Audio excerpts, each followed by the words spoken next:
Alam mo, Mare, alam mo si Hanggang, hindi ako yung piniplay niya, si Marami. Kasi sabi niya kanina kay Marami, 1/4 pa lang.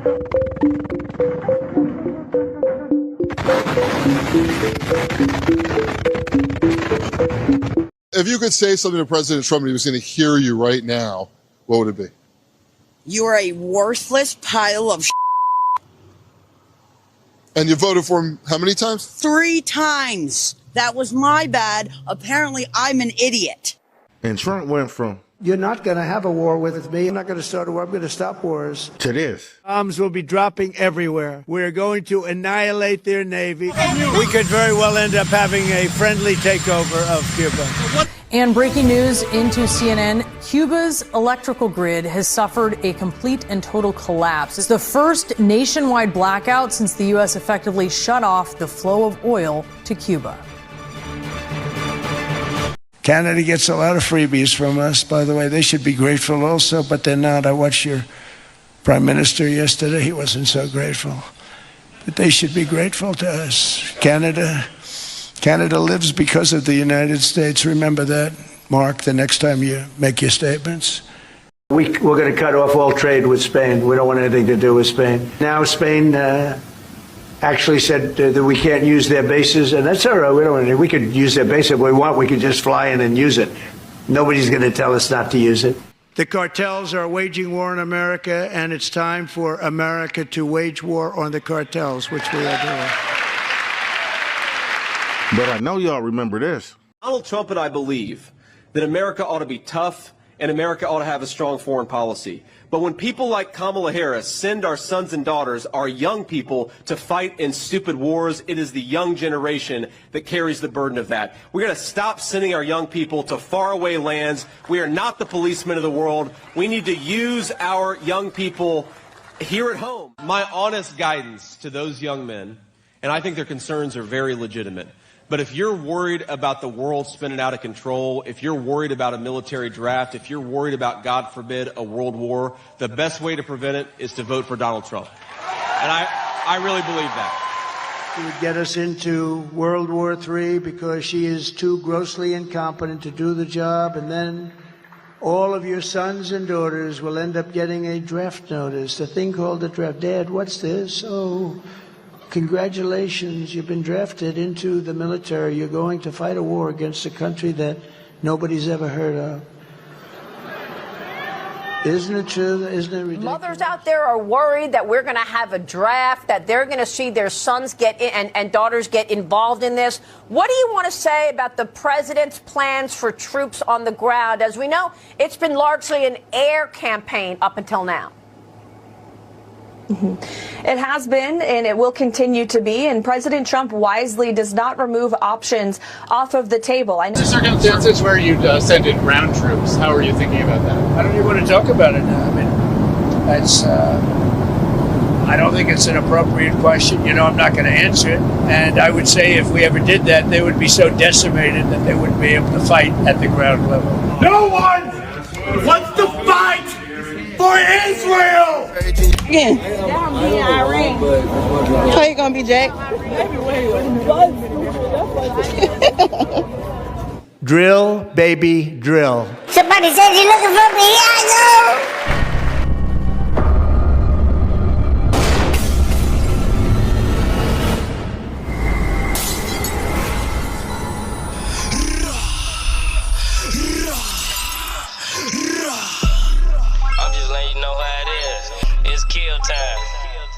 We hit them so hard. I got criticized because somebody leaked that Donald Trump wanted to attack all of their headquarters sites with rockets. And everybody said, what a horrible thing. And I didn't want to deny the story. As you can see, these people tell whoever they need to tell whatever they want to hear. Did you know that Trump dodged the draft 5 times? The first 4 times, this affluent family sent him to college.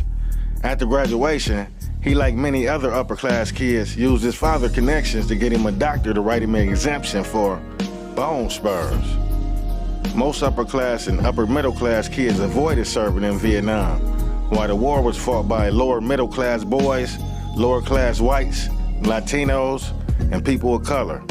Additionally, rural boys were sought by the government. And Trump openly admitted that he dodged that war in Vietnam. He said, I wasn't going over there. That's just food for thought when he's trying to send your kids. Said he was a great war hero from Vietnam. And I went to Vietnam for a couple of days, and I spent 2 more days than he did there. You know, he was never there. You went to Vietnam in 1993 to open up a sweatshop. All these men are in the Army. Some are draftees, some regulars. And some are going back to Vietnam for the 2nd or 3rd time. Their mood was wistful, reflective, as they talked with us about the war they were heading for and the country they were leaving behind.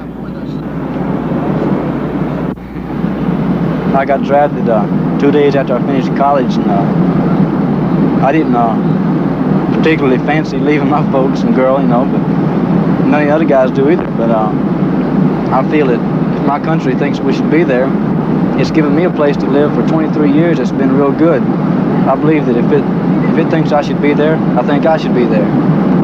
When did you last see your mom, McDonald? Wednesday morning. Was she pretty shook? Oh, not too bad. She took it pretty good. What about you? Can't do much about it. Either go over there or go to jail. You for the war? No, against it. Why? I don't think the United States government should have the right to draft a person and send them to a war that doesn't directly affect the security of the United States. I feel the same way. I'm curious as where he at now. I was asked to make a video about the war going on in Iran, and my first thoughts was, I don't think y'all ready for the truth. On top of that, it'll most likely get suppressed in the algorithm, or even worse, it probably won't get recommended to the right audience and fall on deaf ears. However, I'm showing up today because, as an American citizen, I feel it's my right and my duty to spread this message and get it out there before it's too late. With that being said, do me a favor and give this video a thumbs up and leave a comment and share this to spread awareness. And if you ain't subscribed to the channel, this is a good time to do it now. I appreciate y'all. Now don't forget to hit that bell now. What if I told y'all that everything you've been told was a lie? And that there are powerful people out there making decisions behind the scenes that can change the trajectory of your life and your families for generations to come. And not for the better if you ain't a part of that 1%. I'm sure you all heard about the Epstein Files by now. But did you know that there was a secret belief system that the elite practiced? Involving different deities and rituals and dark practices that strip the innocence from babies and children. Y'all ain't gonna believe this shit. What I'm gonna show you may anger you and upset you, but I was told a long time ago, if you can't find something to live for, you better find something to die for. And we ain't talking about Israel.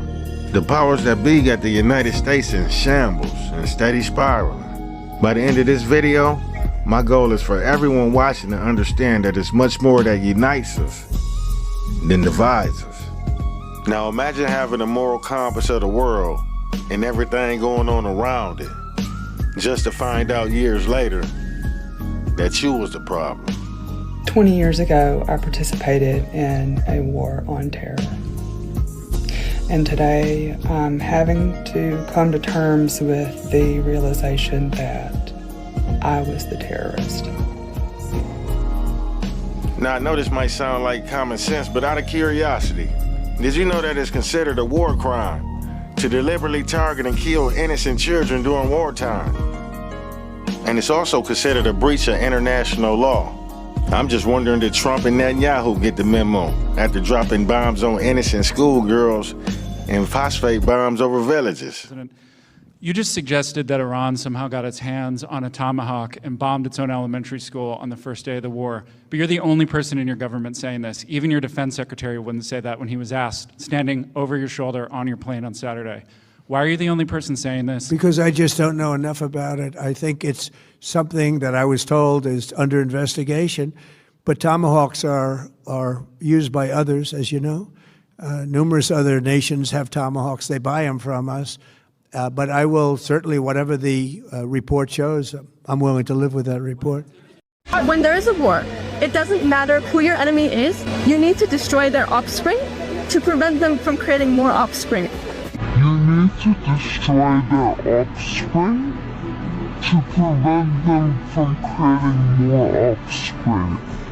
What you're trying to do is you want to corral your victim, but in fact, your countries are the victim. So you dehumanize a group of people in human society, and you prepare them for the kill, for the butchery. And we gotta call it for what it is, man, and that's a backdoor. We snaked them, stabbed them in the back. The Iranians didn't want no smoke with the U.S. We was in negotiations with them, and we attacked them while we were sitting down at the table. First, Trump said he went into Iran because of the nukes. And then he changed his story and said because the negotiations was moving too slow for him. But Netanyahu been telling the same lie for over 30 years, that Iran got nuclear weapons and we're running out of time. Good to be back with you. I'm Katie Tur. The administration has been all over the place on its justification for war in Iran. The president and his VP initially said it was to stop Iran from getting a nuke. Then it was because the negotiations were not moving fast enough. Today, Joint Chiefs Chairman General Dan Kane said it was to stop Iran from arming its proxies and projecting its power outside of its borders. On the White House's goals, they've been all over the place as well. The president has said he wants to free the Iranian people, but his VP recently said it was up to them to free themselves. Pete Hegseth said it wasn't about regime change today, but then added the regime sure did change. Trump has talked about a change in leadership like Venezuela. He said there were very good choices to lead Iran, only to later say those people can't because they're all dead. The story changes not just by the day or even by the hour, but by the conversation. Iran could produce a nuclear weapon in a very short time. It could be a year, it could be within a few months.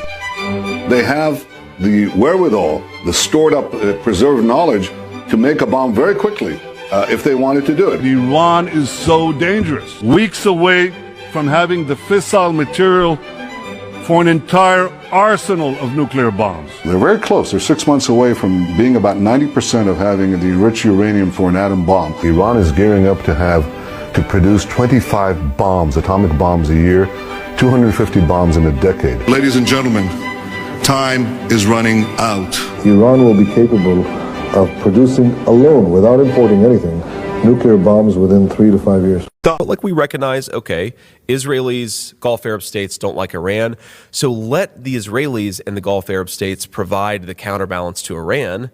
America doesn't have to constantly police every region of the world. We should empower people to police their own regions of the world, right? Yeah. And one, we would save a lot of money. Two, we'd save a lot of focus. But unfortunately, I think Harris, she's got this weird thing where I actually think she kind of likes war. Maybe she feels like a tough guy about it. Yeah. I don't know why it is, but they've actually pursued, even though they say they want to minimize Palestinian civilian casualties, they pursued the pathway that maximizes those casualties. They say that they're pro-Israel. They've pursued the pathway that has prolonged the war as long as possible, which is bad for Israel. And they seem to be sort of sleepwalking us into war with Iran. It's like the dumbest of all possible worlds. Donald Trump has dragged us into a war the American people do not want. The American people do not want our sons and daughters to go into this unauthorized war of choice, and I unequivocally oppose it. Because they're trying to distract from the fact that Donald Trump is in the Epstein Files thousands and thousands of times. In those files, there's highly disturbing allegations of Donald Trump raping children, of Donald Trump threatening to kill children. I hope this war in Iran ends. These gas prices are too high, and kids are being killed for no reason. Even the Trump administration cannot explain why they're at war in Iran right now. And I mean, like, the Epstein Files seems to be as good of a reason as anyone else can figure out. So stop the war. So we're going to keep an eye on it. We're always going to be there to help you. We cut the gas tax once. We brought it down permanently afterwards. So we're going to be there to help with the cost of living. But right now, Donald Trump is public enemy number one when it comes to our economy and the average person keeping your head above water. So, yeah, that's my hope, is that the war stops. Not ruled out boots on the ground in Iran. Are you afraid of a U.S. invasion in your country? No, we are waiting for them. You are waiting for the U.S. military to invade, the ground troops? Yes, because we are confident that we can confront them. And that would be a big disaster for them. After 2 weeks of flying over Iran, the US now set to walk into it. Pentagon sources saying the USS Tripoli group is heading in from Japan, up to 2 weeks away. When are you going to know when it's over? When I feel it. Okay. I feel it in my bones. America insisting victory is near. Iran's leadership is in no better shape. Desperate and hiding, they've gone underground, cowering. That's what rats do. But in Tehran, just hours later, the annual Al-Quds parade for Palestinians. Thousands marched despite bombs falling nearby, and among them, Iran's leaders, brazenly flaunting their presence. The president stopping for selfies, the foreign minister staying local, and the justice minister barely flinching. Oh, in they an outside. Not looking like a regime under threat, even as the US put a price on their heads, now offering $10 million rewards, including for still unseen Ayatollah Mojtaba Khamenei. It's hell. War is chaos. Responding to confirmation, all 6 crew were killed in the refueler mid-air collision, the second plane somehow surviving. American heroes. All of them. Fun fact. Now, before your boy Pete became the U.S. Secretary of Defense, most people knew him from Fox News. Much of the outrage fueled by his tattoos, which include a symbol known as the Jerusalem cross on his chest, another saying Deus Vult, Latin for God wills it, and a common battle cry during the Crusades, the religious wars led by Catholics to convert Muslims a millennium ago. Those symbols also used by groups that associate with Christian identity. The Southern Poverty Law Center, which tracks hate groups, defines that as an anti-Semitic racist theology that asserts white people are favored by God in the Bible. That includes Christian nationalist and pro-Confederate groups, among those in full force during the January 6th Capitol attack. We spoke about those symbols with Matthew Taylor, a scholar on this topic and recent author of The Violent Take It by Force, the Christian movement that is threatening our democracy. In both of these symbols, there's an invocation or at least a reference to the Crusades. Now, the Jerusalem cross, that gets used all over the place. The Deus Vult tattoo tends to signal more far-right extremism. I do not know of any mainstream Christian groups or leaders who have embraced that in the modern world. But his story goes back further, to the veterans nonprofit he once led and the scrutiny that followed. And now critics are revisiting a controversial comment he made back in 2015. A remark he reportedly said while drunk at a bar that sparked major backlash at the time. With tensions rising around the Iran conflict, that moment from the past has resurfaced, raising new questions about how he might use his authority now. He refused to answer media questions while meeting with Alabama Republican Senator Tommy Tuberville ahead of a potential confirmation battle next year. The New Yorker's Jane Mayer investigated Hegseth's time leading 2 nonprofits for military veterans and uncovered allegations of financial mismanagement, sexual impropriety, and personal misconduct. She joins us now. Jane, it's good to see you. Thanks for being with us. Thanks for having me. So you reviewed documents. You also spoke with Hegseth's former colleagues at these groups that he ran. What kind of picture did they paint of Hegseth as a leader?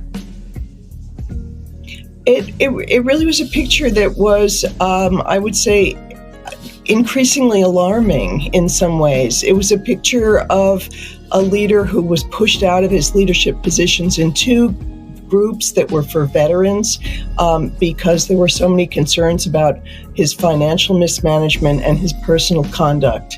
And these were relatively small groups with relatively small budgets, and the first group had only 10 people working at it, Veterans for Freedom. And it raised a lot of questions about how he would manage the largest department in the federal government, the most lethal and largest military in the world. Jane, there's also specific allegations of alcohol abuse, some stories and anecdotes you relate, people telling you about Hegseth getting so drunk he had to be restrained or carried back to his hotel room. There's one incident from May of 2015 when he's on official business traveling in Ohio. He and someone else from the organization get so drunk they're chanting and yelling at the hotel bar. What happens there? Yeah, I mean, this comes from a letter that was written by a member of the organization, this veterans group called Concerned Veterans for America, which Hegseth was leading at the time. And this member of it wrote a letter to the managers there saying that Hegseth's behavior was despicable and embarrassing, because what he did was he ended up closing down the bar at 2:30 in the morning, chanting and screaming, "Kill all Muslims, kill all Muslims." And it was just so completely beyond the pale, really, for the veterans that worked in this group. And I think maybe alarming also to think about someone leading the Pentagon who has voiced such attitudes and been so out of control. In your piece, you also quote Democratic Senator Richard Blumenthal, who says, much as we might be sympathetic to people with continuing alcohol problems, they shouldn't be at the top of our national security structure. Jane, from your reporting, do we know if any of Mr. Hegseth's reported issues with alcohol persist to this day? I mean, I think it's a very good question you ask, and the New Yorker submitted many questions to Mr. Hegseth and to his lawyer and gave him 2 days to answer them. And instead of answering any of the questions or refuting anything in the story, they just said they would have no comment. Obviously this is of utmost importance. We need to know whether someone who might be the top person in the Defense Department has a very serious alcohol problem. Jane, there's also now a body of reporting looking into Hegseth's personal story as well, multiple marriages and infidelities that have been documented, also troubling details from a police report related to a sexual assault allegation back in 2017. This weekend, the New York Times also published an email from his mother in 2018 in which she says, in part, on behalf of all of the women, and I know it's many, you have abused in some way, I say get some help and take an honest look at yourself. We should note that his mother has since disavowed those comments in speaking with the New York Times. But Jane, what does your reporting show about any of this as a pattern of behavior, and also that sexual assault allegation from 2017? Well, I mean, we have to say, of course, that he has denied sexually assaulting this woman. She's anonymous at this point. But the thing that has brought much attention to this is that he failed to disclose to the transition staff that he had secretly struck up a settlement with this woman and has been paying her, and that they also struck up a non-disclosure agreement to try to keep it secret. And so the Trump administration has decided not to have the FBI investigate potential cabinet officers. So they didn't have the FBI doing a background check, and Pete Hegseth never told the transition staff that this was in his background. It just came up because a friend of the woman's actually went to the transition team and said, "Did you realize this about him?" So these tales from the past in his life just seem to be surfacing one by one by one. Jane, the Trump team was reportedly blindsided by some of the recent reporting about Hegseth. From your sources, does it seem like all the potentially damaging allegations are now out in the open, that everything that senators need to weigh is out there and reported? No, I actually don't think so, because just today, I mean, this story came out in the New Yorker just around midnight last night, and by today, people have been calling me all day long with more examples of this kind of behavior from Pete Hegseth. Statistics show the United States has been spending over $1 billion a day on the conflict in Iran. Yet somehow we told we can't afford affordable health care for our own people. Public school funding has been gutted, and now an expected reduction or termination of SNAP benefits is set to hit 42 million American households. Meanwhile, the housing market's so messed up that families are moving from tiny homes into extended stay hotels just to keep a roof over their head. And in the middle of all this, Pete is pushing for another $200 billion, arguing that it takes money to kill the bad guys. The priorities speak for itself. Secretary of War Pete Hegseth not holding back on the price of war. As far as $200 billion. I think that number could move, obviously. It takes money to kill bad guys. According to a senior administration official, the department has already sent the request to the White House. Going back to Congress and folks there to ensure that we're properly funded for what's been done, for what we may have to do in the future. The country is losing $200 billion a year. $200 billion. This country cannot continue to lose $200 billion. I have no intention of running for president, but I'd like the point to get across that we have a great country, but it's not going to be great for long if we're going to continue to lose $200 billion a year. You're going to get into the early 90s, 1990, 1991, and the whole thing's going to blow. We're not a wealthy country. You can't be a wealthy country when you're losing the kind of money that we're losing. We're going to start with the fact that Tupac famously said, for those of you that didn't necessarily listen to rap, that we've got money for war, but we can't feed the poor.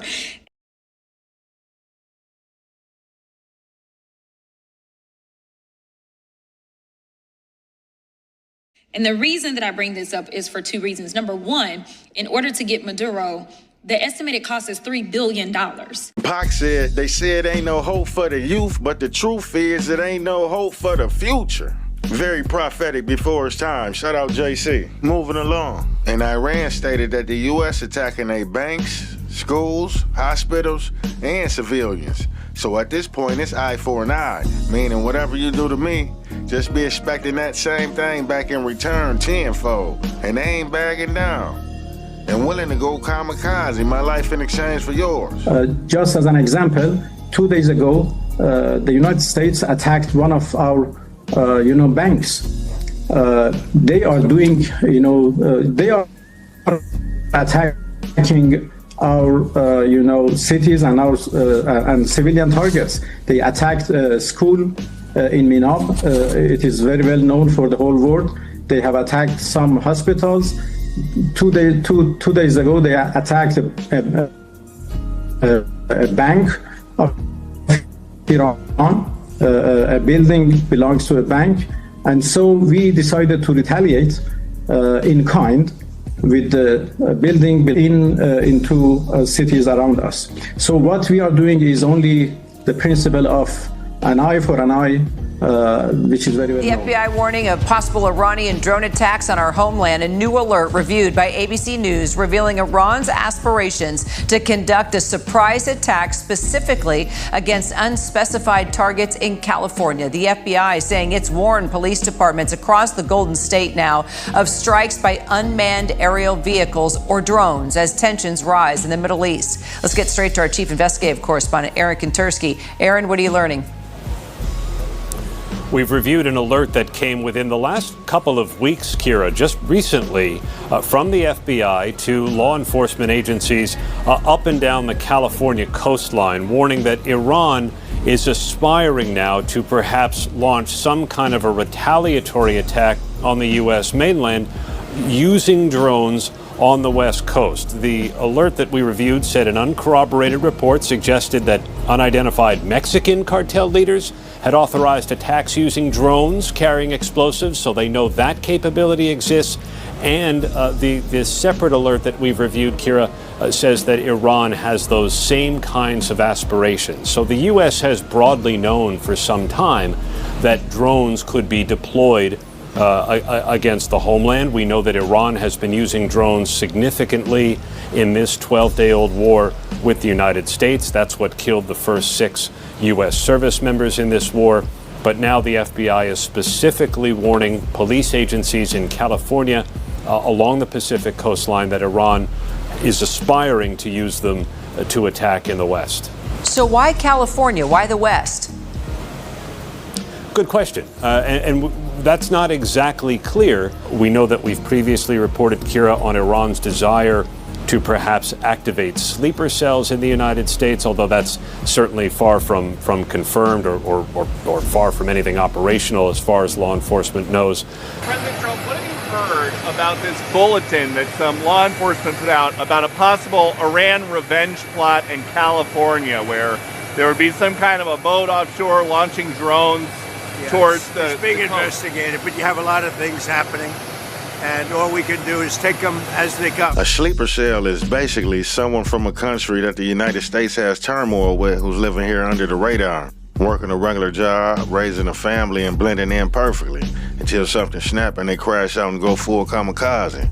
A few days ago, I heard a story about a Lebanese man in Dearborn, Michigan who ran in a synagogue attempting to blow up hundreds of children.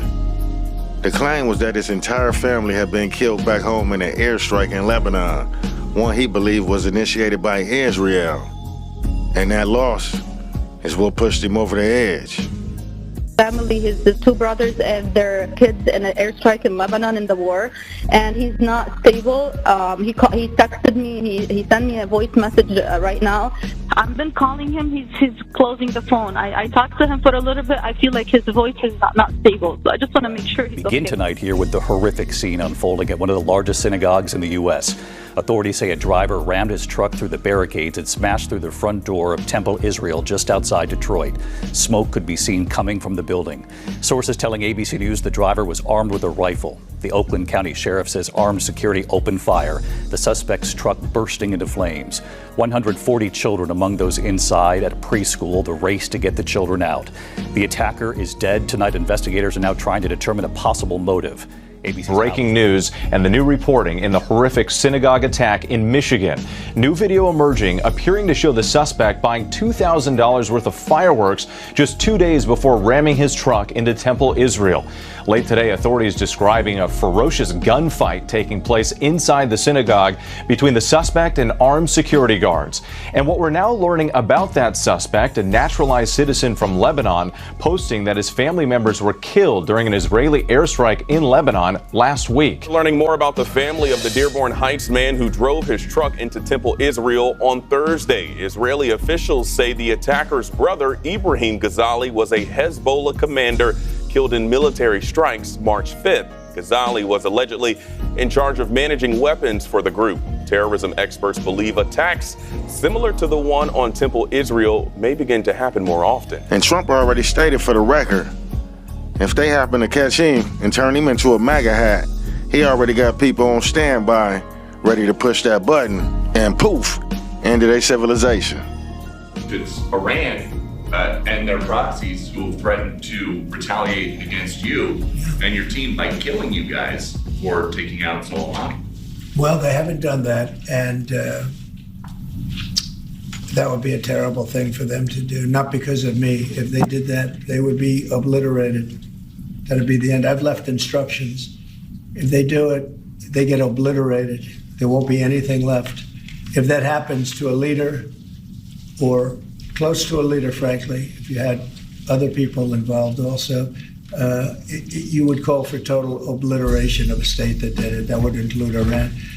Now, the irony of all this is this being said after he done killed Iran leader already. Imagine if me and you was in two businesses competing against each other, and I just happen to start a war with you because you got something I want. Hell, I even kill your president, and then threaten if you touch me or the people that's running with me, I'm killing everybody at your job. Women, civilians, everything. Y'all are looking at me like I'm a psychopath. You know why? Because I'm sharing the same belief system as a gangbanger. Ask you on a different topic about a post by President Trump from yesterday responding to the death of former special counsel Robert Mueller. He posted this, quote, "Robert Mueller just died. Good, I'm glad he's dead. He can no longer hurt innocent people." Do you think it's appropriate for the President of the United States to celebrate the death of an American citizen, someone who's a Bronze Star, Purple Heart recipient and who served in Vietnam? You don't think that there's anything wrong with the post saying, good, Robert Mueller's dead? Again, I think that we should all have a little empathy for what has been done to him and his family. This just clarifying that I had no remorse for human life, and that's some sucker shit. Because if you out here starting wars, you gotta accept what come with it. Ain't no civilian sign up for this shit. Imagine these rich billionaires going country to country to pillage, and just when these countries start fighting back and bringing it to the American home front, they get to retreating into their underground bunkers. Y'all gotta understand that the president and his constituents that's bullying these countries ain't gonna be the ones fighting these wars or gonna stick around if we get attacked and blew the fuck down. If we was even threatened with a nuke, I'm telling you, these guys will retreat to Raven Rock while the rest of us die. Even Israel is required by law to have a mamad or safe room to protect themselves from rocket and missile blast and chemical attacks. To my mamad, our safe room. Most days, it's a home gym, a library, a guest room, and a messy storage unit. But now, with Iranian rockets overhead, it's where my wife and 2 young children sleep. When the siren sounds, I join them, easing the steel door shut so they don't wake. And we're lucky. We have a mamad, as these safe rooms are called. Only about 44% of Israeli apartments have one. The rest? They run to shared shelters in basements, stairwells, or down the block, hoping to get there in time. It all began in 1940, before Israel even existed. Italian bombers struck Tel Aviv. 137 people were killed. The British Mandate government installed the era siren system we still use today and began building bomb shelters. 8 years later, during Israel's War of Independence, Egypt bombed our cities. The new government made a decision. Never again would Israelis be left unprotected. By 1951, bomb shelters were mandatory in every new building. One of the first nations in the world to make that law. For decades, we sheltered together, communal bunkers, miklatim, under apartment blocks, in parks, beside schools. In the 1970s, when rockets hit Kiryat Shmona, whole families slept in them, eating together, waiting together, scared together. But in 1991, everything changed. Saddam Hussein fired 39 Scud missiles at Israeli cities. We didn't have time to reach the shelters, so we sealed a room with plastic sheeting, put on gas masks, and waited. That war taught us something urgent. Protection had to be inside the home. In 1992, Israel changed the rules. Every new apartment had to include a mamad, a reinforced safe room. 30 centimeters of concrete, steel door, sealed window, built to protect against blast, shrapnel, and even chemical weapons. But here's what makes it Israeli. It's not a bunker. It's a normal room, a bedroom, a study, a playroom, because here, routine and emergency live side by side. And these rooms work. They've been tested. In 2006, when Hezbollah launched 4,000 rockets, in 2014, when Hamas targeted Tel Aviv, and now as missiles fall from Iran. When the sirens go off, my sons know exactly what to do. They bolt for the mamad and wait for me to close the door behind them. We sit together in the quiet, waiting for the all clear. The strangest thing, it's become normal. We're not hiding, we're living. We're building a future even under fire. So tonight, like thousands of families across Israel, my children will fall asleep behind this door. Not in fear, but in defiance. Because life here is worth defending. How are we supposed to survive this future that's coming? Everyone can't afford to be a doomsday prepper. Or is it that we haven't thought that far ahead yet? Do your homework on Raven Rock. What's Raven Rock? Raven Rock is an underground pentagon, 768 feet under the surface. It's basically like a city carved out underground that could survive a hit from a nuclear blast. You probably never heard of it because they keep it under wrap like Area 51. I'm sure most people have no idea what's in the mountain. Deep in Adams County, near the Maryland border, towers one of the U.S. government's secret military facilities. The mountain that Fairfield Mayor Robert Stanley is talking about is Raven Rock, also known as Site R. The inside is a fully staffed bunker, believed by some to have more than 500,000 square feet of space, ready to act as an underground Pentagon in case of an attack on our country. However, Raven Rock is shrouded in mystery. So few have been inside, and even fewer admit to doing so. This is the Raven Rock Mountain Complex. And unlike those other two, this rock, known to locals simply as Site R, is shrouded in secrecy. Everybody knows the mountains there, I'm sure. Most people have no idea what's in the mountain. Mayor Stanley knows something about Raven Rock. He just won't say. I had a very high security clearance in the Navy and NASA. And when I retired, that security clearance goes away. Meet Garrett Graff. He literally wrote the book on Raven Rock. The U.S. government's secret plan to save itself while the rest of us die. That's pretty heavy. That's fundamentally what all of this is about, is ensuring that there is someone left in what's known as the National Command Authority who's able to launch a nuclear attack. Garrett spent 4 years researching Raven Rock and other government bunkers across the country. A former writer at Politico and Washingtonian magazine, Garrett's done his homework. These are not sort of backyard fallout shelters. These are hollowed out mountains with small cities built inside. Large enough to fit an entire government after a nuclear disaster. According to a 1999 Freedom of Information Act report, Raven Rock is home to multiple defense operations, Navy, Air Force, intelligence. Standing 6 miles from the Camp David presidential retreat, Raven Rock has 2 reservoirs inside, one for personal use and one industrial. And thanks to $2 million funded annually in the federal budget, it's staffed 24/7 with a dining center, fitness center, snack bar, and fire department, among other daily needs. Graf says the government's interest in Raven Rock peaked after the September 11th attacks. Deputy Secretary of Defense Paul Wolfowitz was evacuated here from the Pentagon. Today, Graf says nearly 900,000 square feet of office space can hold more than 3,000 government officials.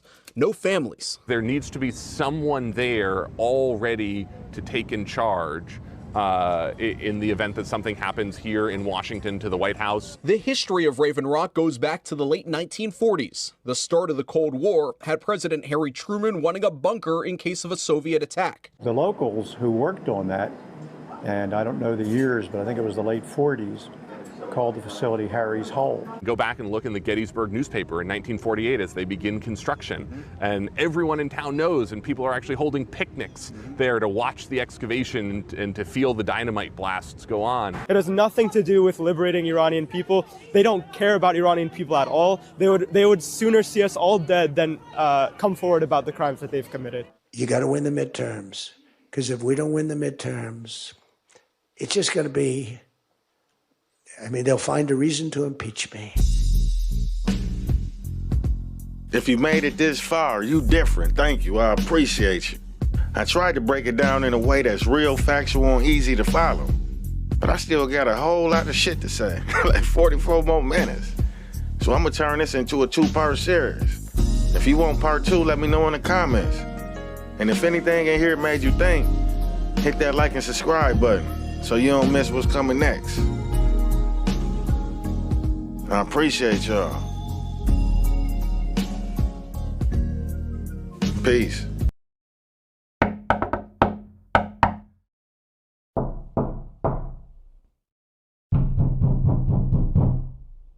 Who the fuck at my door? FBI, open up! Oh, shit. Professor Drill, come out with your hands up. But it was a joke. I was just playing.